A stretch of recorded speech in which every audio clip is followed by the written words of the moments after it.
How to add photo in Bigo Live. In this video, I'm going to show you how you can easily add different pictures to your profile. First of all, open the application. Now, here on the right bottom, you can see this me icon. Simply tap on me. Now, simply tap on your profile icon.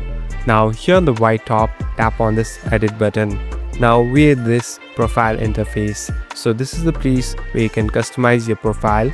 Here on the top, there's a section of photos. Now, in order to add them, simply tap on this plus icon, and here you can directly take a photo or choose a photo from your gallery. So here I'm choosing a photo. Now you can simply tap on the image that you want to keep. So here I'm tapping on one. At last, tap on done. So as you can see, it is getting uploaded. At last, simply tap on done and the profile or the picture has been added. Thank you for watching this video. I hope this video will help you.